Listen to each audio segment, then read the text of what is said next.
Hello and welcome to our podcast mini-series, Building Belonging in Barnwood Circle. This series features Barnwood Circle members and staff at Barnwood Trust. Over 3 episodes, we share our group's journey of learning, reflection and action around belonging and anti-racism in Barnwood Circle. This podcast series is part of a wider project that began in 2024 around making Barnwood Circle a more welcoming and inclusive space for people of all races, ethnicities, faiths and cultures. You're going to hear honest conversations, personal insights and practical ideas from people who have been engaging with this work. Let's get started. Today we're talking about what we've learnt throughout this project so far, including conversations around unconscious bias and microaggressions.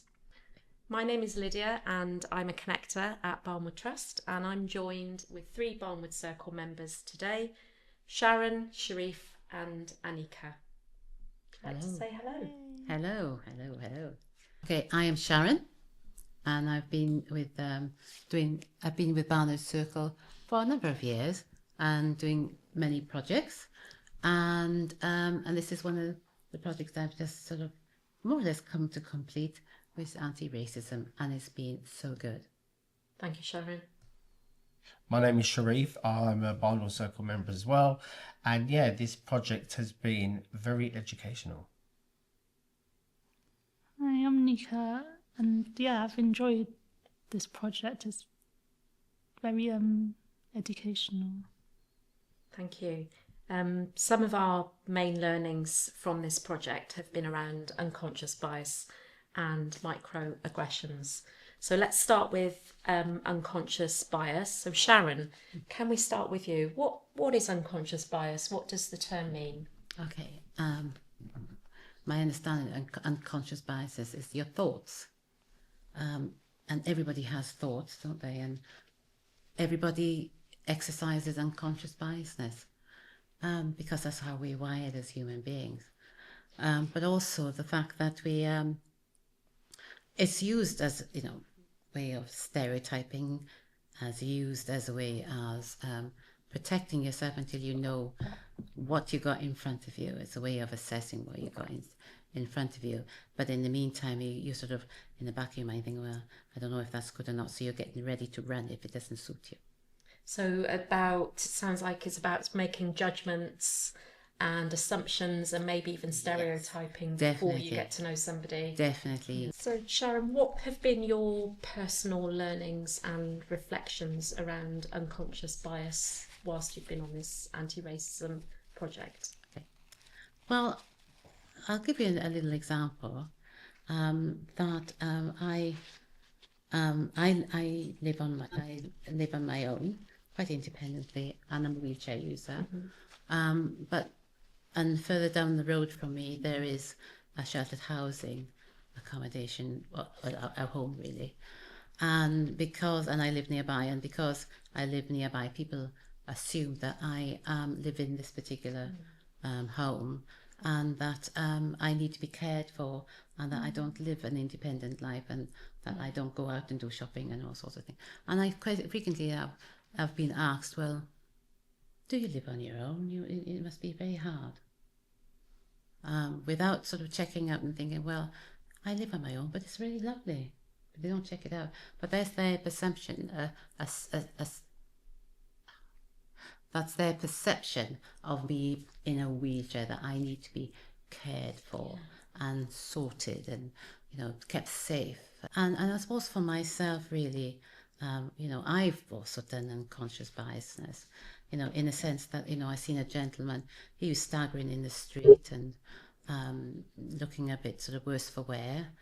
And I felt a bit, he was coming a bit closer to me, and I thought, this man's going to cause me problems. But it turned out, long story short, that he was poorly, and that his illness was making him stagger all over the place and make him feel a bit unbalanced. So that was my unconscious biasness of judging him instead of basing things on fact. I went on an assumption. Yeah, it sounds like you've developed a real awareness of Absolutely. Of unconscious bias as something that each and every person holds. Yes, and I'm aware that you know, I before I came on this project, I never really sort of took much notice of it really, and I just said what I had to say without thinking. Yeah. And not feeling about what the other person might be feeling. So I've learned a lot, and I think it's given me the thoughts and the ideas to base everything on facts. And I think that you can't go wrong if you base things on facts, because then nothing is misconstrued. Yeah. So I think, and it's given me patience as well. To look at myself and look at other people that are saying silly things to me, to think, what do they really mean? To question things, I suppose. Yeah, and I guess to just have that awareness that their unconscious bias is kicking in. Yes, yeah. And also, you know, in a funny sort of way, when they are coming out with this unconscious biasness, I think, you don't know what I know. Yeah, that's true. I know a whole load. Come to Barnwood no more. Yeah. Come and learn about unconscious bias. Yeah. Shariff, do you have any examples around how you've learnt about unconscious bias and how it's helped you notice and respond when you've interacted with others? Yeah, you know, I was on a bus. Well, I was about to go on the bus the other day, and I showed the driver my disability freedom pass. He told me to tap it on when you're not really meant to tap them on. You know, and I tried to explain it to him, and I was like, "It's a free bus pass," and he was like, "It's not accepting it. You know, you have to pay for this fare." You know, I could feel myself gonna react. Obviously, during this project, I've picked up on his stereotyping and probably his brain, his bias towards against me. You know, I ended up just paying. You know, there were people waiting. You know, took myself out of the situation, calmed myself, researched it, phoned up the transport office in London, and they were like, he's done that was wrong what he did. You know, just get the number and we'll sort the rest out, kind of thing. But hadn't I done this project, you know, that probably would have gone a different way, you know. Do you think you would have responded differently? Definitely. And I think I was aware of my own behaviours going on in my head, you know, that I took the time just to breathe, assess the situation, you know, because things like that my head was going, he's probably done this to loads of people, you know, and these people that have disabilities have probably got off of that bus, and things like that affect people, you know. But yeah, I challenged it, you know, and that's all because of the education that I've learnt from doing this project that I love. Absolutely, thank you. As well as unconscious bias, another main learning point that we explored was around microaggressions, and in particular recognising what microaggressions are, what the word means, recognising how they show up in everyday interactions, the impact that they can have on people, and also how we can challenge them. I think, Shariff, you've got some questions for Aneika around this topic. So yeah, Aneika, what's your understanding and learning of microaggressions? Microaggressions are small everyday. We make assumptions,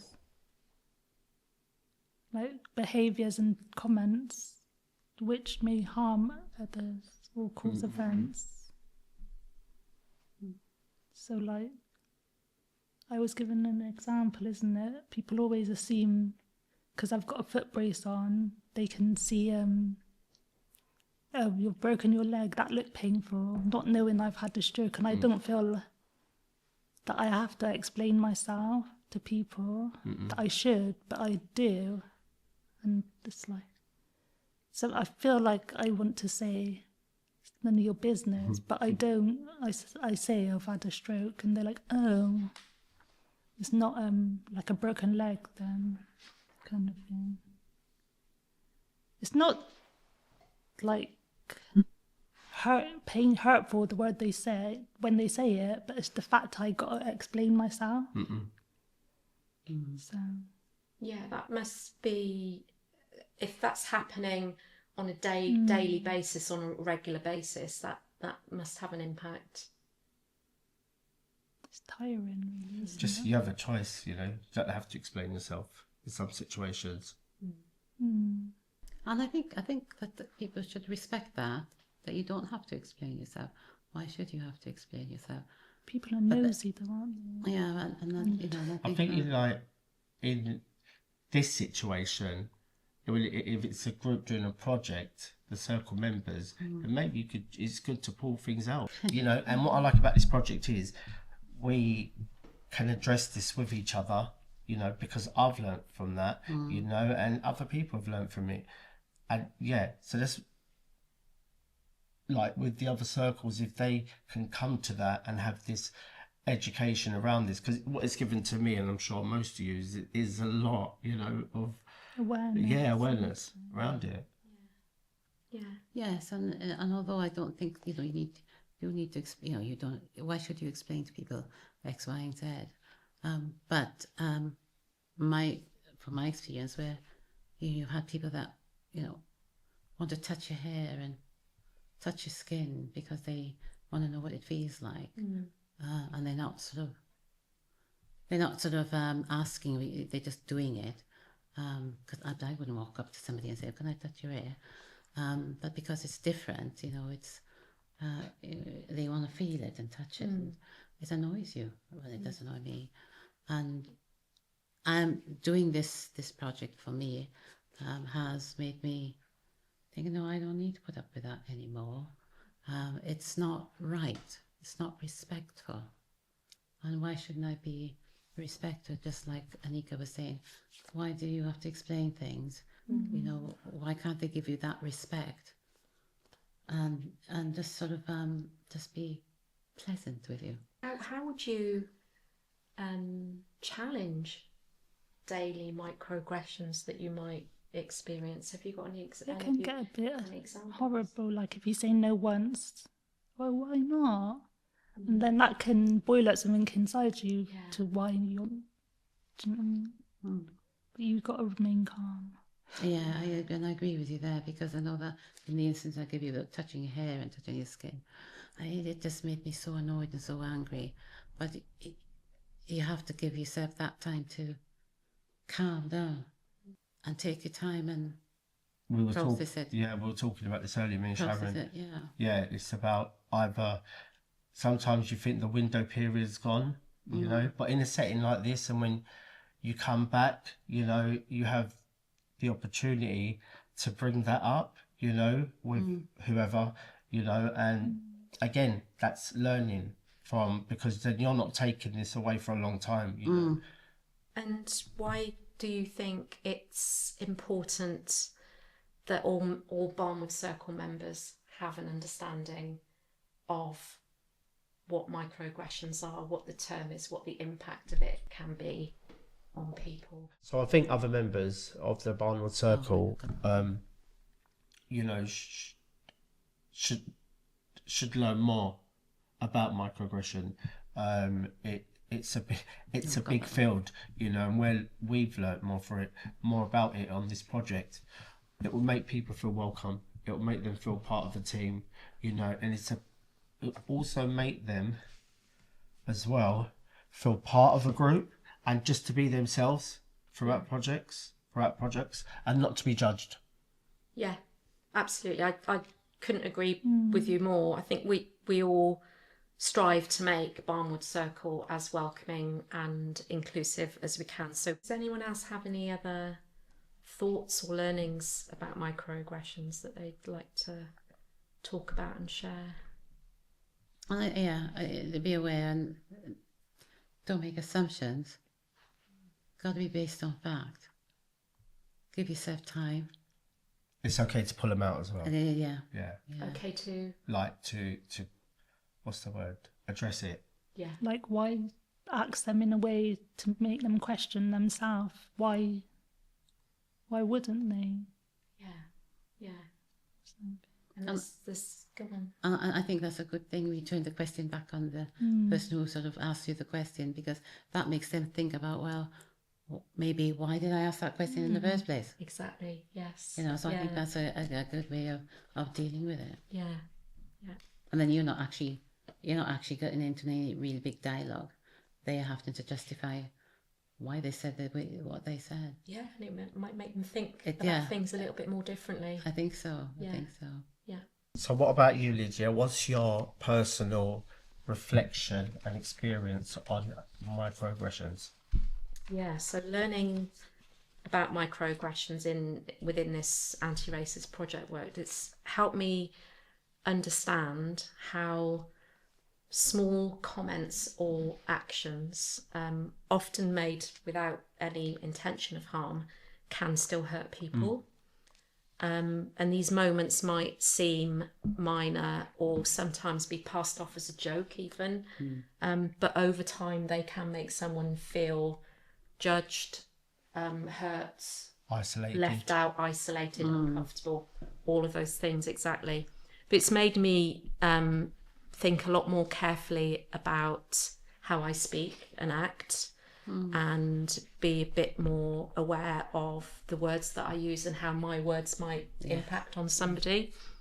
I've just, realised that being respectful and thoughtful in everyday interactions, that makes a big difference in helping people feel included, welcome, and nice. Yeah. So be kind. Sorry? Be kind. Yes, Yeah. Definitely. Yeah. I've now got a final question really for all of you about how Barnwood Trust and Barnwood Circle members have worked together on this project. So Sharron, I'd like to go to you first. What's it been like to have these conversations with Barnwood Trust staff members and Circle members together? Been very empowering, and very liberating, and at the same, and also I just love the honesty of it, and the vulnerability of it. I've liked all that, and I've liked the fact that I've learned of other people, I've learned new skills. I've definitely learned new skills, and I also have learned that you can think out of the box other than sort of just going down one road.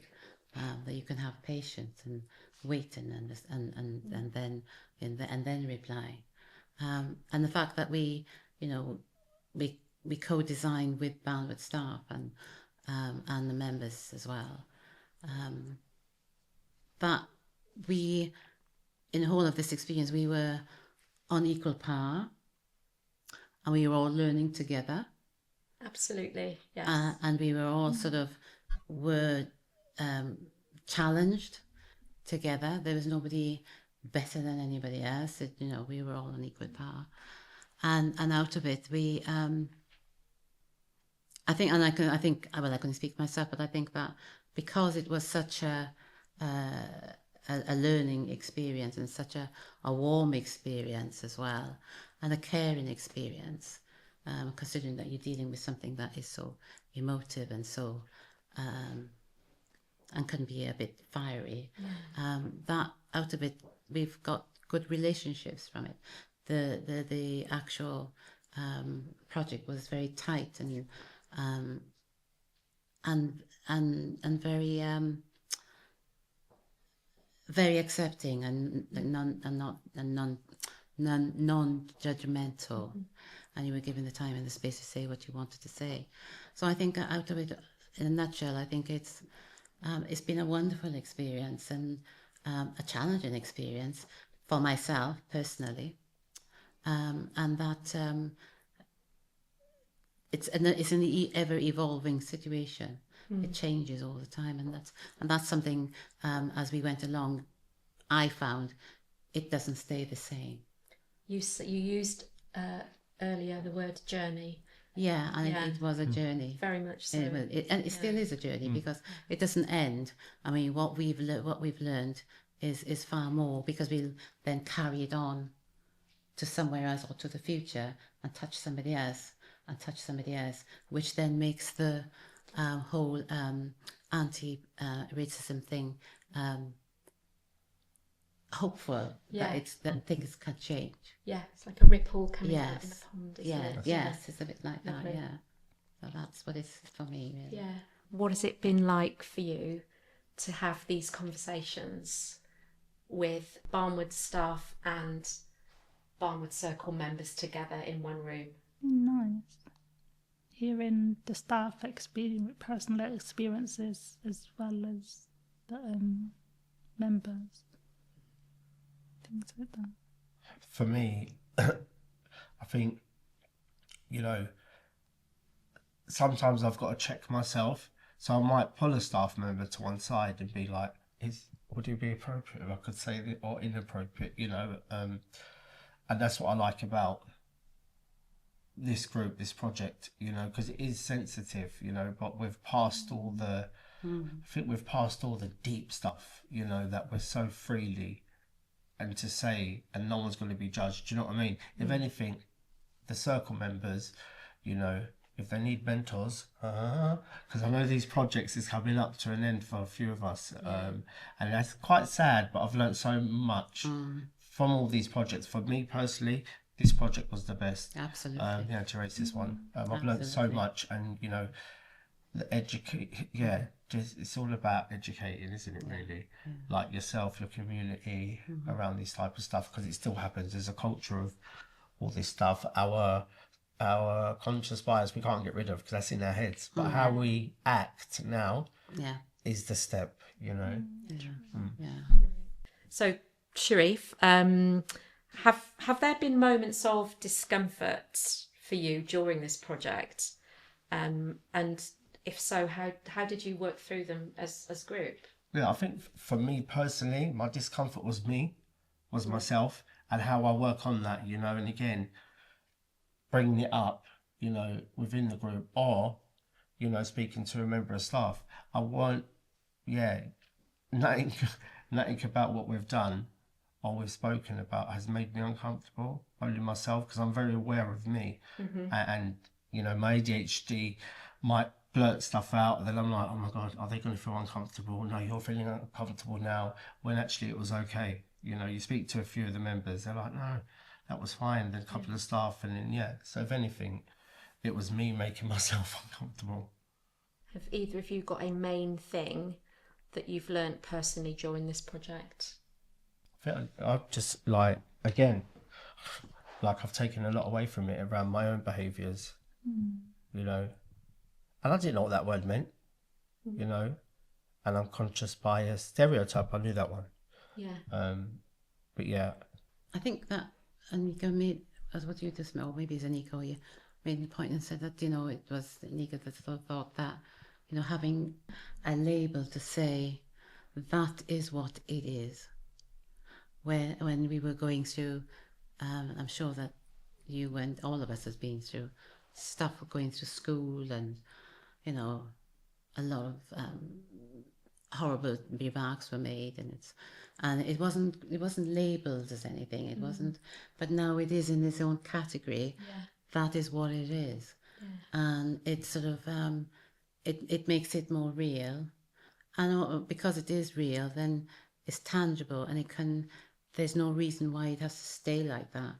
It can be changed because it's now under a label. Whereas before, like say when we were children, these things were said to us, and it was, take water off a duck's back. Didn't matter. Didn't mean anything. Do you remember the saying at school, sticks and stones may break my bones, but words will No, that's a lie. It's a lie. Yeah. And it is, you know, but now I think this is under the umbrella. That's a different project. Of of a label. I think it gives it that permission to be dealt with now. Yes, absolutely. It's validating. It feels like it really validates. Yes. And you know, so what we put up with from school as children, and being remarks being made, that was quite derogative, and sort of just let go because that's how it was. You know, now people are not saying that because that's what it is. We all have that that conscious bias in their head, you know, and everyone has their inner racism. Everybody does, yeah. But it's how people react on it, you know, even though we don't want that thought, our brains work differently and things will come up, you know, but it's how people react to it, if that makes sense. Yeah, I agree with you there. I think that point was very important. I think the microaggression, now that we know that that is what it is, Yes. that can now be dealt with. Yes. And hopefully can be, you know, there's a bit of light, they can become less of a problem. Yeah, it can be understood more. Yeah, It can be talked about more. Yeah. Yeah. Sharron, would you like to share some closing reflections? Don't be afraid to call things out, because one, you're worth it, and two, why should you put up with things that people think you should put up with, really? You have been listening to the Building Belonging podcast. To find out more about Barnwood Circle and the work we're doing around this, please have a look at our website, www.barnwoodtrust.org.